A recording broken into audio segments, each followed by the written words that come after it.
Oh, I'm loving this emote spam. It's beautiful. It's truly incredible.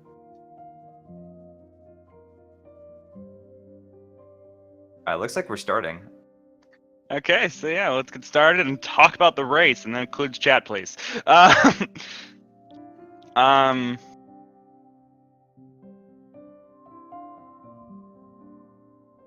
Yeah, so this is a game. You can jump and you can climb walls. You can also dash, but not yet.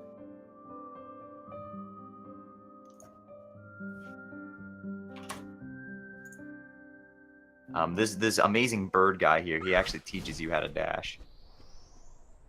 Ah, there we go. there's our scene there's the switch. layout. Yeah. So we can talk to him and I can talk to the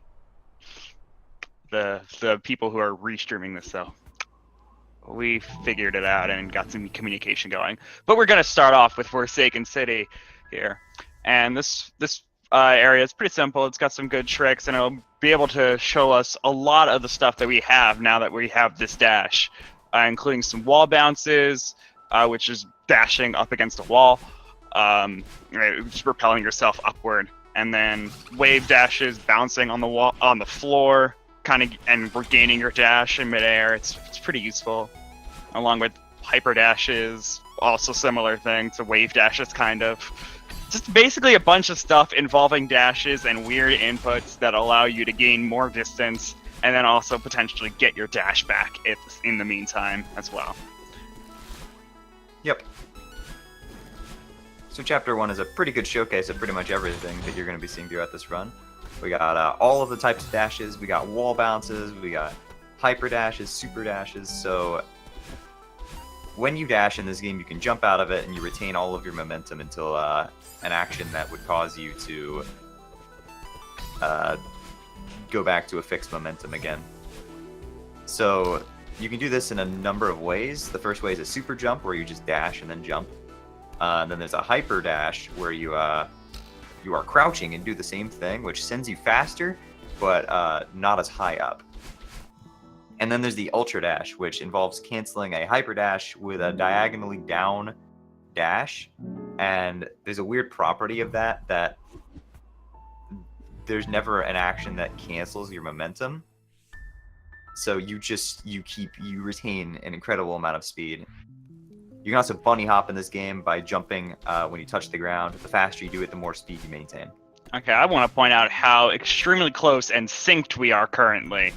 Yep. So, and I'm sorry to have interrupted any explanations that you're in the middle of, but that was some crazy stuff. Yeah, that's pretty much. So right here, little glitch there with the cutscenes. Basically, your Y-axis position stays the same when you skip a cutscene, and simply your X-axis moves. So you're able to do that by skipping cutscene. You actually just move a bit to the right, and that puts you inside these dream blocks, which are the main mechanic of this game, along with of this chapter, along with this battle line chase, where you're running away from battle line, which has a 3-second delay behind you. And these dream blocks, basically you can just dash through them and you'll go all the way through it in the direction that you dashed into them. Yep. Battlein, she follows the exact path you lay out. So if you've ever played Super Mario Galaxy, it's just like the Shadow Marios from those games. She's 3 seconds behind you, but she mimics all of your moves, so you have to be a little careful. Like right here, for instance, on Msushi's screen, you had to be very careful to route that properly so that you can dash through the battle. Yeah, especially when there's multiple battle-ins like this. You're not just having to worry about the one battle-in, you have to keep in mind the space in between each battle-in, which I believe is probably like a second apart from each other, if I had to guess. Yeah, that sounds about right. It's worth noting that these dream blocks, you can jump out of them, which is pretty cool. Basically, when you dash into a dream block, you keep going the direction you dashed until you come out the other end of the dream block, and it refreshes your dash and lets you jump out of it to keep a lot of speed. Okay, this screen right here, we got, as we were saying before, your top speed is uncapped, so there's going to be a lot of cases where we're trying to maintain that momentum on these screens, and so you're not trying not to hit any walls or hit minimal corners of walls so that you can get to that end screen as quickly as possible. We've currently got a very close race right now. It is worth noting that this game is timed with in-game time and not real time. So even though Sushi actually is ahead right now, but it's by more than it actually looks. It's about 2 seconds. Yeah. So first, okay, so now we're on to chapter 3, which is the hotel. We're gonna run into, well, not really, you don't see him at all, Oshiro. And we also have these dust bunnies, which are basically just obstacles that we can't touch and occasionally move in cycles. So you just gotta avoid them. The cycles that the dust bunnies run on are consistent. Holy moly, that's sync. And with the dust bunny cycles, they're actually different from when you enter the room than when you respawn in a room. If you happen to die or take a death in a room and have to respawn, they'll be on a slightly different cycle. That's what's referred to as a death cycle in this game. So most of the runner's strats are optimized for the entering the room cycle and not the death cycle. Yes, you might also notice those red prickly things on the floors and walls, and when you step on those or grab onto the area, dust bunnies will spawn on that area of the wall or floor. Yep. Making those places no longer touchable. Alright, on TGH's screen we're moving into the huge mess section of Chapter 3. A pretty controversial section of the game, but in this section there's a lot of things you need to put away. We've got boxes and crates, we've got books, and we've got towels. So there are 3 offshoots of the main path you can go down, and each one of those puts away a certain thing. And the runners basically all use the same route. You do box, you do book, and then you do towel. Okay, very smooth spike jump there from TGH. Basically, spike jump works as if your hitbox, if you are moving away from the spikes while you hit the wall, you do not. The spikes do not have a hitbox, so it's actually a manipulation more of the code behind spikes more than it is any sort of like skillful avoidance of hitboxes. It does take some tightening though. Yes, you do have to make sure you're actually moving away from the wall while doing it.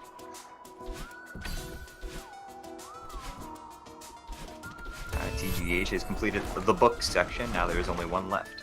Yep, and as you'll notice, when we get out of these sections, you can see we're right next to Oshiro, which is why these 3 are the fastest. Which is why this order is the fastest. Yep. Of any of all of them.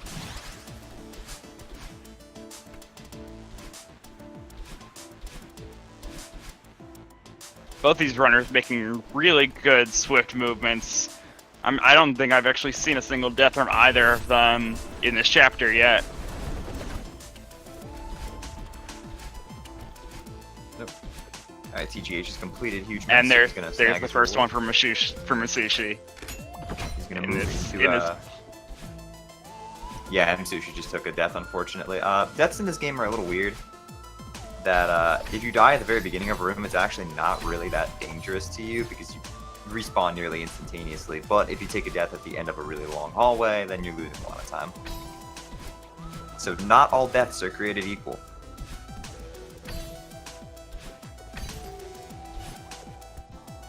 Yep. Got some nice wall bounces there.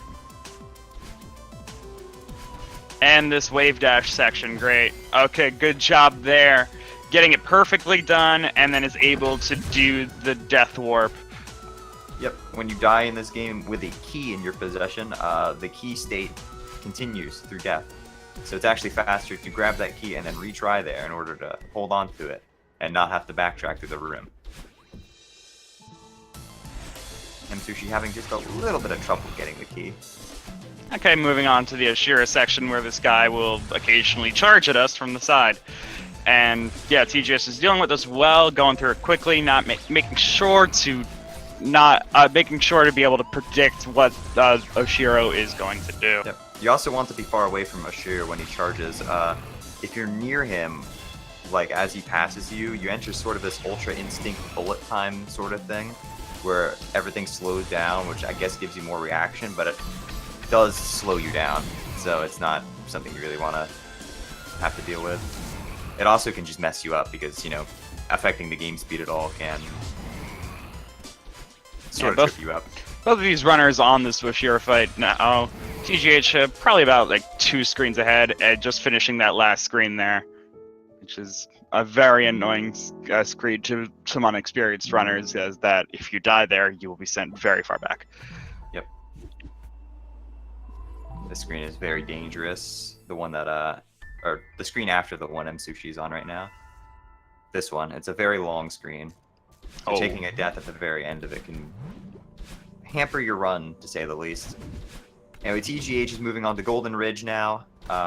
This is Chapter 4, which I honestly think is a lot easier than Chapter 3. It's a lot more open, so you're going to see a lot of dashes. The 2 main mechanics of Chapter 4 are that you have these teal bubbles that they're a lot like the Donkey Kong Country barrel cannons, in a way. Whatever direction you hold, they'll go automatically after a certain time, but you can actually press the dash button to go instantaneously. Okay, just also, by the way, Msushi doing a bit of a pause between levels there. That is entirely allowed. This has been a thing with our rule set, considering we're doing in-game timers, so that it was fine. We're just moving on to the next part, and now it's a slightly out of sync because of that pause, probably, but it's fine. We're good. Yep. And doing these couple wall bounces here, those are very precise, or fairly precise, rather, and now moving into a partial auto-scroller skip. It looks like he's going to use the directional block here, and does, and uses it perfectly. You can actually do that skip without the block, but it is extraordinarily difficult. Yes, I believe there were like some challenges from the top runners to each other to try to do it without the block, and I believe it has been done in some of the other races, but TJ is deciding not to do it this time, or even try for it.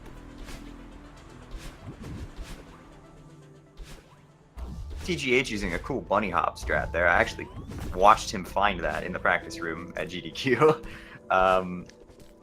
It's pretty interesting. What? I didn't know you could do that screen without the directional block. That was some swift movement going on the walls there. Yep. And now Sushi does get his auto-scroller skip, so. So yeah, like I was saying earlier, the 2 main mechanics of Chapter 4 are the teal bubbles as well as the wind. In the room TGH is in right now, it's cyclical? Yeah, that's the word. It's in cycles, there you go. But in these rooms now, in the last section, the wind is always strong. So your movement gets hampered. Msushi having some trouble on this screen is able to save it a little bit by regaining stamina by going into that bubble over there. So that worked out well as a good save, but it still cost him a good amount of time to do that. And we got TGH now in the harsh wind section where you pretty much have to continuously dash. And we also have these snowballs in our way that move from the right side of the screen in intervals, and you don't want to hit them, but you can bop them. Yep, our good friend the snowballs. Because this is a platformer, jumping on top of the snowballs refreshes your dash and also destroys the snowball. But taking a hit to the snowballs is pretty brutal. But TGH is going to slide by effortlessly, and he's going to quickly complete Chapter 4. As Msushi enters his harsh wind section right now.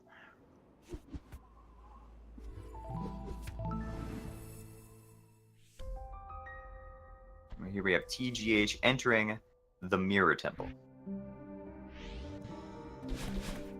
Mirror Temple is kind of a more puzzle-oriented type level, I guess, in terms of its structure. It's not quite as linear as the other levels, but it also features enhanced versions of the blue bubbles from the last level. These red bubbles go until you either dash out of them or they touch a wall, but they go endlessly. Very nice job of the skip there by TGH, allowing him to go through that room without and skipping a couple screens there, using that extended hyper dash. Yep. Let's see if TGH goes for the super swag strat. Oh, he's going for it. Yep. And he gets it. He's skipping the next screen. He did skip the next screen as well. He got the corner boost, was able to carry the momentum through to the next screen, and now he's trying for double bubble skip as well. So this is a extended hyper dash into a corner boost. He gets it. And then dashing into the bubble. So well done there. TGH just did a lot. Basically, There are these platforms in Chapter 5 that when you dash, they swing all the way over to the end of their path. He used one of those to gain an insane amount of speed. Quickly bunny hopped into the next room and did something called a corner boost to gain enough speed to go underneath the platform. A corner boost is done when you touch a corner, when you fly at a corner and you touch, grab, and jump on the same frame as when you touch the corner, and it actually makes you gain speed. If you're at all familiar with the TAS, the tool-assisted speedrun for Celeste, take a look at the end of Chapter 2 to see corner boosts in full action. Yep, absolutely. Msushi not going for the same strat, but he may go for a double bubble skip, or he could just take the bubble. That's fine too. So both of the strats that TGH did don't save much time individually, but together, of course, they do save a lot. So that did allow to widen that gap between the two of these players right now. Now we got Seekers. Okay, you go for it. Yeah. They're pretty cool. They start off blue and docile, but the moment they see Madeline, they make a beeline towards you. But the cool thing about the Seekers is that they can actually flip these key switches for you, like TGH just demonstrated for me there. So using them to your advantage is key to getting a fast unraveling section. Yes, being able to manipulate them and so it's pretty much it's a version of having the same movement every time in a lot of the rooms, so that you can know where the Seeker is going to go and have them be predictable, so that you can make them hit different things. Now we're going to go into Search Skip by TGH, is a reverse extended hyper right there, and well, very easy for TGH at this point. So just a walk in the park. So wasn't even surprised that he got that. That was actually found. That skip was found on like day 1 of the game being out and being speedrun. Yes, and that skip's about two minutes of the intended gameplay of that chapter. It's hard to say intended route because that actually was known by the developers. The developers knew of pretty much everything. A lot of the movement mechanics like hyper dashes and wall bounces are actually taught to you by the game in the later optional levels. Yeah, so now we got this Theo section where our momentum will be carried as soon as we pick up Theo, but we are not allowed to dash while holding Theo, and your controls are a bit slower. So you typically want to be in high momentum, usually with a hyper dash, and then be grabbing Theo in the middle of that hyper dash, or whatever movement you're using. This platform here is pretty cool. Gives us a lot of speed. Yep.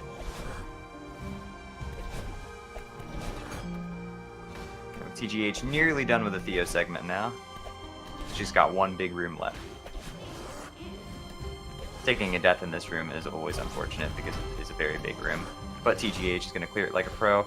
Now this last room has a giant eyeball at the end sending these annoying shockwaves, so the runners will actually wait for them, because those shockwaves, if you're in the air when they hit you, just put a big hamper on your momentum. It's kind of unfortunate. But he is going to clear through Chapter 5, and we're going to be moving on to Reflection, Chapter 6. As Msushi goes into the Theo section as well. Now. I see some people in chat talking about double bubble skip. It was originally called Hamlet skip, but that was a mistake. If you don't know the backstory behind that, the skip involves skipping 2 bubbles. So it was named Hamlet skip because the guy who found it was like, oh, double bubble, toil and trouble from Hamlet. Except the only problem is that line is from Macbeth. And we don't want to. And if we want to call it the Macbeth skip, that's kind of a superstitious thing, because that is bad luck in a theater. So we got the leg skip from TGH. We got the feathers now, which allow us to go in any 360-degree direction and fly for a limited amount of time. We also got these Kevin blocks, which when you dash into them, the side that you dash into them, that is the side they will send you in. They're named Kevin blocks after the man Kevin himself, who worked on the audio for this game. He's also part of Power Up Audio, if you're familiar with their work with the most recent Games Done Quick event. The way the sound was recorded kind of became a meme within the Celeste community because it's just a video of Kevin dunking his head into some water and gurgling it to make the sound. And that one specifically is actually for The underwater. Kevin blocks are underwater, which doesn't happen in the game. So, Yeah. so You actually hear that sound in the game. yeah. So he originally made the sound and then was like, "What would the underwater sound be?" Well, I have to do it. I'd have to do the same sound, but underwater. So he literally recorded it with his face underwater.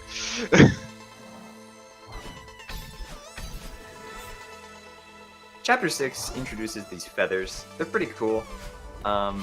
They're actually, unlike the regular game, they're omnidirectional, so analog stick does give you a slight advantage and lets you move at the fastest possible angles. Yes. But they are perfectly manageable with a D-pad for most scenarios. Msushi opting to not do lake skip there, just simply taking the Kevin block upwards, which is what the developers wanted you to do. Or what the level tells you to do, rather, as well.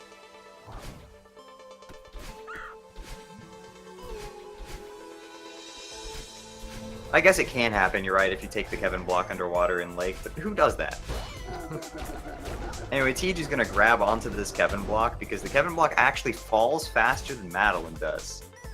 I don't, that doesn't make sense, but just roll with it.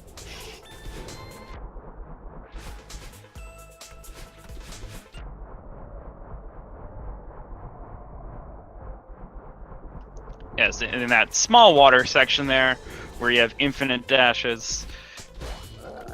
This is very useful. And This now Kevin block.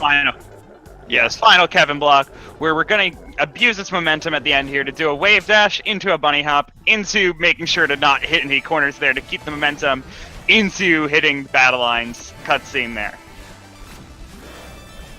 We got a great piece of music playing right now during the battle and boss fight. Chat, you know what to do.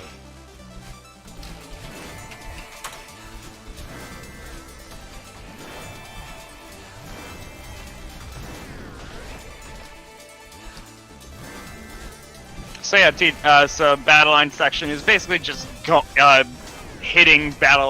over and hitting battle line, maneuvering through these platforms, and avoiding the projectiles that battle line will shoot out at you. No new mechanics really introduced, it's just purely that. During this fight, hitting her does occasionally cause blue stones in the room to turn purple and start to move around. Like here, he's gonna hit him, and then oh! What the? How did he die there? Okay. That's interesting. I guess he got hit by a ball after he'd already hit battle, and I've never seen that before.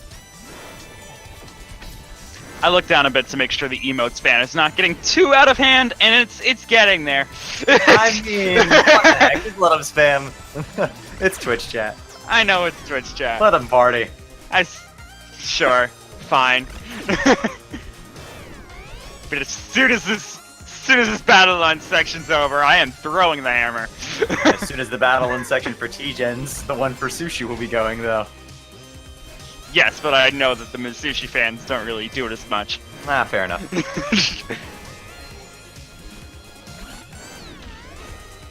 Okay, getting... Oh, Msushi failing the developer intended holes there in the crystals. So has to go through it again, and is able to get it there on the second try. Peach, meanwhile, just zooming his way through this battle and fight. Does take a death there, but it doesn't really matter that much. Only about a 1.5 second time loss for him.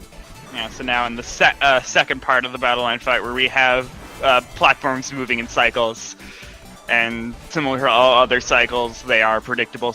We know where they're going to be at all points. Msushi ending up hitting a corner during the Kevin block, the battle line. That's unfortunate.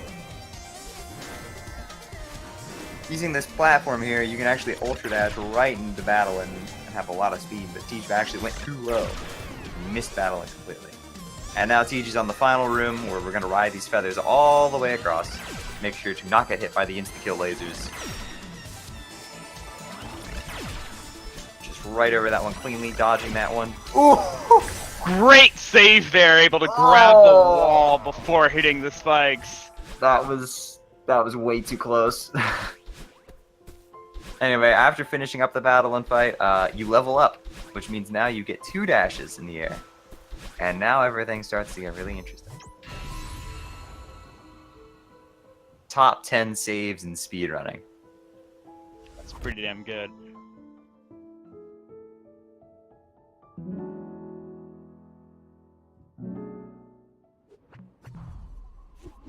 Alright, TGH is going to be moving on to the final chapter, the Summit. The Summit is by far the longest chapter in this game. It's on average about 10 minutes long. For Teach, probably about 9 minutes long on average. And it's basically a recap of the entire game. You move through segments that represent all the chapters, except now everything's harder, and you have 2 dashes, so you very swiftly obliterate it. And then, of course, there's one final challenge segment at the end.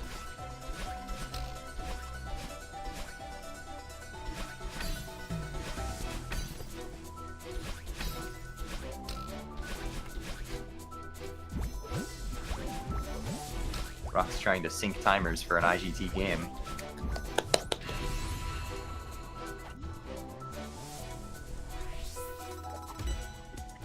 Yes, trying to use our the moderator commands. Also, a subs have power to use those commands as well. Just by the way, subs to speed gaming, not TGH and Msushi subs. Don't try it; it won't do anything.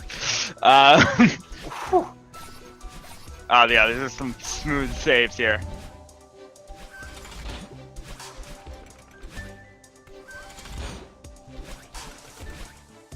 This room is nuts. I love it. This room. Rocks, you know it's in good fun. Oh, able to get that! That is a very precise diagonal, upward diagonal dash in order to grab the block before hitting the orb to regain your dashes. And that saves not much time, but of course TGH is going to go for it. Ooh, Msushi taking a death at the very end of the battle and fight. That is very unfortunate.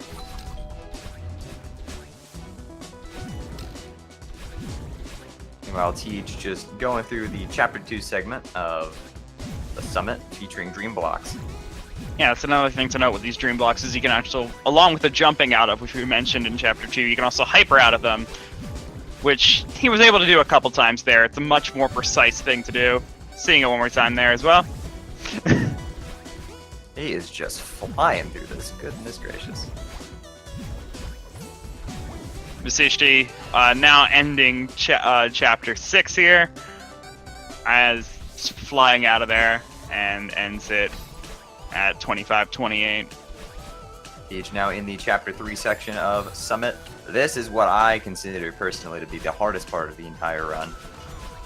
There are a lot of obstacles, and they can not be fun. Like this room, for instance. Or this room. I have a feeling you just don't like this section of the chapter. Ooh, TGH taking 2 unfortunate deaths. Yes. See if he can get through it this time. Ending up a bit behind on cycles, so he's doing some things that he's probably not used to. Good recovery there. Left some room there, and it's able to get through. Left some room so that he didn't have any dust bunnies on that edge of the platform, allowing him to regain that dash. And it's able to get through the cycle on that room. TGH now going to be entering the greatest room in the game, Franker Z. Goodbye, Franker Z. I'll miss you. Ooh. Now let's see if TGH takes a death to the Bob. Nope, he avoids Bob with style. Good job, TGH.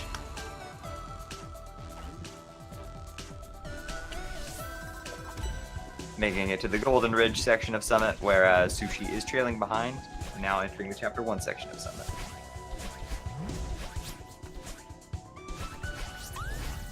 TGH is actually going to go for the upper optional route because it's actually faster. It's 1 room less.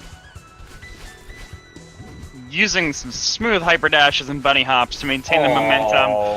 Was trying to get ahead of these snowball cycles so that in a way that he can predict them, similar to what he just did there, so that he could be able to do that. Okay, now we're gonna see a nice auto scroller skip, extended hyper dash into that, into landing on that block, and now a wall bounce out of there. This auto scroller is, well, you can't really skip it. You can skip the very tail end of it, but Yep, using another wall bounce.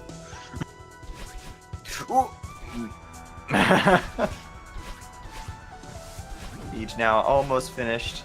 It's got one more room to go. I think. Yeah. Okay. This is the final room. Before we move on to 2,500 meters. And Msushi, yes, he is in the Chapter 2 section of you know, it's the dream section, the dream block section. And as on the ending of that one as well, we'll be moving on to 1,500 meters. 30s are totally free. What are you talking about? It's not like there's only one person with a 30. Or something. Yeah, it's crazy talk. Anyway, TGH is coming up on the greatest skip of all time. And we know he's going to go for it, because he's been going for every other possible skip. There's a key skip going on there, using the hitboxes of the spikes. Everybody, raise your hands, because we're coming up to the best part. TGH has one very important choice to make. Will he go for door skip? Absolutely. I already said he will. You know he will. There's the first one. There's the first. And TGH gets door skip easy every time. Absolutely. Alright, door skip actually isn't that big of a deal. It's just a big meme in the Celeste community. Because it was like, back when everybody was really bad at the game, everybody was like, no way, that skip is way too hard to ever be done in runs. And now we do skips that are infinitely harder than it. So now TGH is at 3,000 meters, the final section of the game. And there's these cool checkpoint flags. And I know that Twitch chat has an affinity for counting down the checkpoint flags. So if you'd like to participate. Don't do it. 28. I'm kidding. 27. 26. We have commentary to do, dude. Oh. Just let chat do it. No. Okay. Sad. Anyway, TGH hopefully doesn't take a death to the TGH spike. Okay, he doesn't. Cool. Whereas Sushi is making his way, almost done with the Chapter 4 segment. Getting that auto the segment scroller. TG's in right now Good wall bounce. is pretty interesting. Rather than the wind being horizontal, it's actually vertical in this section, and it's down. So it's making Madeline a lot heavier in terms of physics. But now touching this purple orb is actually going to reverse it, and now we've got the updraft, which makes you like a low gravity level. It's like you're on the moon in DuckTales. Yeah, I was actually watching Msushi and seeing how long he could hold that strawberry for. Yeah, he was on there for a while. Yeah, unfortunately, it actually got collected after a while. It's a weird thing to say, unfortunately, with strawberries, but it was entertaining to watch. TGH is going to make it past that. Summit, unlike the other sections of the game, is actually just a bunch of really large rooms as opposed to multiple rooms. But it has checkpoint flags to compensate for it. You can skip the checkpoint flags if they're not right in the main path, but it is kind of a risk-reward type thing. For instance, I think Teach is going to skip over this checkpoint flag here. Yes, you still have to touch that platform to regain your dashes, but if you don't go too far to the left, you can just skip the flag entirely.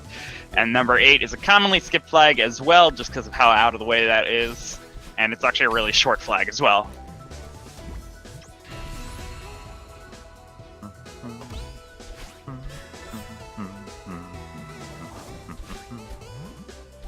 The music in this game is really good. Yeah, it's really good. Soundtrack is composed by Elena Rain. She did an absolutely fantastic job with it. Msushi able to get through that small hitbox opening in the second try, and is not going for door skip. She's gonna go through it normally. Ah, I see. He's an intellectual as well, opting out of door skip.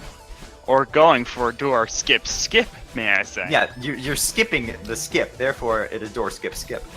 Absolutely. A much more cosmic-brained idea. Anyway, TGH, getting the last flag. He's got one last climb to make. Hopefully he doesn't take a death here. And he is done. Very good from TGH. I believe he got a 31-31? No, 31-23. Oh, did better than I thought. Well done. Even though it wasn't a world record or a PB for TGH, that is a better time than any other speedrunner of this game still can get. Yeah. The record behind TGH's on the leaderboard is a 31-33, so 10 seconds faster than the second fastest time. Yep. And now Sushi is heading through his summit.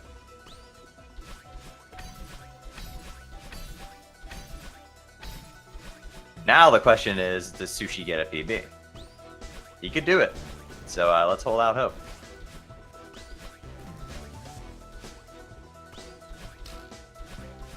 This isn't over yet, chat. He's going to need all of your energy to PB here.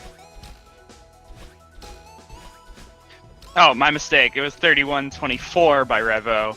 But still, we're actually like a couple frames away from that time. Thank you, chat, for letting me know that I do not know much about this game at all. I suck.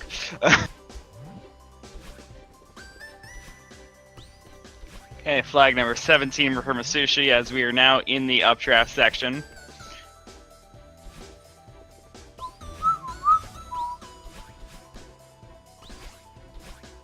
Oh! Sushi taking a death, but it didn't matter. He grabbed the checkpoint. That's barely a time loss at all. Still probably disappointing to see. Sure, that like hit him a little bit, but he's probably recovering very quickly. Celeste speedrunners are very familiar with deaths.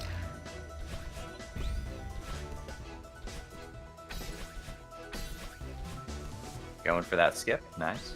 Does get it.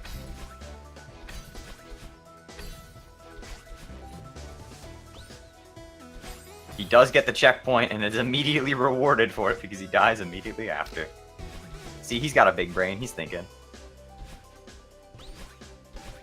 Msushi playing it safe. We're all playing or a little Celeste in bit safe. 2018. He's playing Celeste in 3018. He's way ahead of us all. Anyway, he's going to be making his way up to the final portion. Wow, Msushi's PB hasn't really made much improvement in these 1,000 years. Wow. Harsh. Fighting words.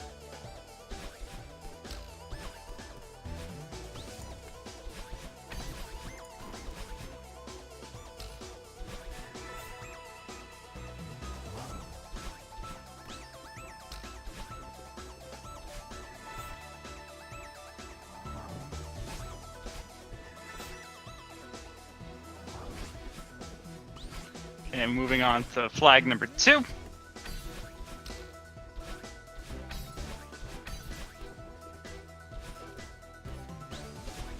So it does look like Sushi is going to miss his PB, but it's still a great run from him. Oh, taking The a... flag won death. Oh no. Oh, not even from a retry. It's Butterfingers. It happens. And that's going to be him finishing up with a 35-42. That's a very good run for him. It's within 20 seconds of his PB.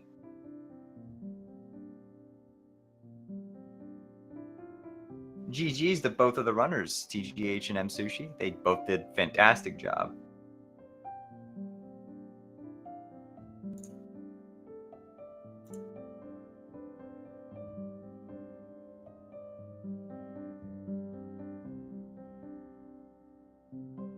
Okay, we have a short amount of time. We have about 10 minutes before the Link to the Past thing happens after this at 9, excuse me. So I'll pull in some people. It looks like we got Msushi in the chat here, but I don't see Tej yet. Oh, there's Tej as well, so we'll get both of them in here now. Hello, guys. Hello, guys. Hello? Greetings. Yo, what's up? Oh, GG's, guys. You both played Yeah. really well. GG Sushi. Yeah, you too, Oh, Tej. Oh, look at them. They're so nice to each other.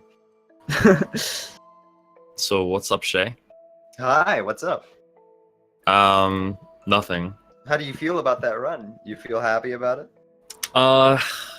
It was a really solid middle game, surrounded by a lot of slop.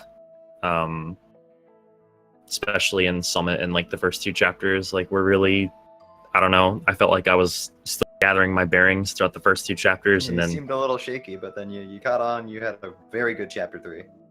yeah, chapter 3 was decent. I think I had a 443 chapter 3, 253 chapter 4, 422 chapter 5. It was pretty solid after that. And in chapter 6, like starting at battle line, like started to go downhill. But other than that, it was pretty good. I can't be mad about that run, honestly. Sushi, how about yourself? How do you Yeah, feel? way to flex on me with those chapter times. Well, my number one priority going to this round was like, I'm against TGH, like, there's 0 chance of me winning this. This guy's a literal Celeste machine. So I just want to see Maverick and PB have a good showing. So last night I did a lot of practice on mainly Resort because I know it's the early chapter. You know, I can get the audience hyped if it's a close race at the start. And I was doing good. I was like averaging like low 5s. I even got a couple of sub 5s in practice. And then I came into the race and I got a 5:30. And that just set the whole pace for the rest of the run. Where I'm really glad my microphone wasn't on, because if it was, a lot of times I played decently, but I had a lot of really stupid punishing deaths where if my mic was on, you could hear my face go onto my desk and me screaming, what the, and then some word I'm not going to say. But, like, in reflection, I had 6 deaths, and, like, 4 of them were, like, 10-second plus. It was absurd. Yeah, I was wondering how you were feeling at the end of chapter 6 there. I Oh was my God. totally throwing my keyboard. Yep. But yeah, you did really good, dude. 20 seconds within PB. You managed to keep up with TGH, and that's an achievement in itself. Yeah, that is true. There's only so much you can do against TGH himself. Yes, in TGH, I noticed that there were like occasional hiccups with some of the tricks, and I know a lot of other runners when they in race scenarios, when they fail a trick, they would just go back to the normal strategy. But you kept hitting it and trying to go for it. So is that just something that you tend to do in regular runs as well? So Yeah, I mean, I don't know. As far as I'm concerned, like there's a certain percentage that I have for each trick to like, you know, to pull off. And honestly, the tricks, the strats that I do for a reason. I do because they're like consistent for me. And like in my opinion, there's no reason to go back on a strat that's like maybe slightly more consistent but doesn't save as much time. I don't know. I'm just at that mindset where it's like it's hard to go back on that, you know? right, absolutely. The muscle memory is Yeah. right there. Yeah, like 1,500 meters is what you're probably talking about, right? The cycle skip in that one long room that I kept trying and kept like just barely missing in a couple of different places. But yeah, it's you know, yeah, basically. I mean, I'm just not gonna go back on that. Yeah, absolutely. And some smooth saves from both sides as well. In also respect to that, being able to I recalled Msushi in Golden Ridge running out of stamina at one part of the harsh wind section and going back inside a bubble to regain the stamina. That was some smooth, quick thinking from you. I've never used that bubble before in a speedrun. Some legendary saves, top 10 saves in speedrunning. Yeah, there you and go. then also TGH having similar ideas where just realizing that you needed the dashes back, so finding ways to get back to the platforms to regain it mid-run. That's what this game's about, man. Like it's about like because you're gonna make mistakes. It's about adjusting to the mistakes, you know, and recovering from them well. Like that's what separates the top runners from the not top runners, in my opinion. It's the idea that a good runner is able to do the strats and a great runner is able to mess up the strats and still not even lose the time. Pretty much, yeah, exactly. Or at least not die, you know, like not Yeah. like not lose more time than they could. At that point, it's almost kind of a mental game. You can't let yourself get tilted by the game. Yeah, And there's exactly. no downtime in this game. If you make a mistake, you have to bounce right back. Okay. And with that, also, I'm actually gonna say that both of you have a following and quite a following, and both of that it has been brought to the chat today. So there's been rooting from both sides. So if there's anything you want to say to your community, I'll give you that time now. I'll go with Tish first. I'm just glad there were no IRL fights happening. I'm just kidding. Yeah, it's really great, honestly. Thank you guys from both communities for coming out. You know, that's what makes tournaments, man. Like that's what, you know, just the community is involved, and you know, it's more than just the runners themselves, for sure. And everything. And yeah, that's all I have to say about that. Thank you guys for watching. And I'm Msushi, anything you want to say to your community? Yeah, first you're gonna let Teach flex on me in the race. Now you're gonna let him flex on me with the Twitch clout. Like, yikes! Wow. I'm just getting shown up today. But no, I gotta say, yeah. I gotta say, your community has a good amount of emotes. Well, they do like to show you. Yeah, I mean, I just recently picked up Celeste. I'm more known for my Portal speedruns, but at the same time, I'm awesome that my audience was following me, and I'm glad I get to influence other audiences, and I'm get to be a part of this awesome tournament. And you don't have words to describe how amazing it is. Just this sheer amount of awesome commentary from you guys. Also, thank you. All the effort that's going to restreaming, all the PBs coming in. Like, this tournament is crazy, and I think it'll only get better as we go on. Okay. Any last words to say to each other now? Good game. Yeah, GG, man. Yeah. See you in the finals. It was fun. Sure, absolutely. Oh, ooh, fighting words right there. Yeah, absolutely. Declaration. Okay, being this early, that is quite a claim to make. So, with that, I think we're good. Thank you, both of our runners. Congratulations on the win, TGH. And I'm sure we'll see some great runs from both of you throughout this tournament in the future. Yep. All right, everybody. Well, I think that's going to be it from us. So make sure to go follow the runners, TGHSR on Twitch, and Msushi if you type. Well, actually, someone just did it for us. Thanks, Troy. And you also, if you wanna wink, wink, nudge, nudge, come and check out the commentator streams too. We're pretty cool people. So yeah, Troy is pretty cool. Oh, okay. Thanks. Cool. I'm getting the free endorsement from the big streamer over here, so I'll thank the endorsement you from for the that. great Herald himself. Anyway, thank you, Twitch chat, for taking part, and I hope everybody here has a wonderful, fantastic night. Hope you all take care. Make sure to go again, follow the runners, follow the commentators. Not me though. And take care, everybody. Thanks for watching. Cool. What's up, Yeah, guys? well, Thanks. yeah, we'll have another. I believe there is another race happening at 9. You know, like in a second from now. I forget which channel it is, but I'm sure you can find the schedule. And right now, coming up after, as soon as I finish talking and leave this damn server, will be a link to the past race. So yeah, enjoy. Thanks for watching. Please subscribe. Twitch Prime. Chad, have you ever heard about Amazon?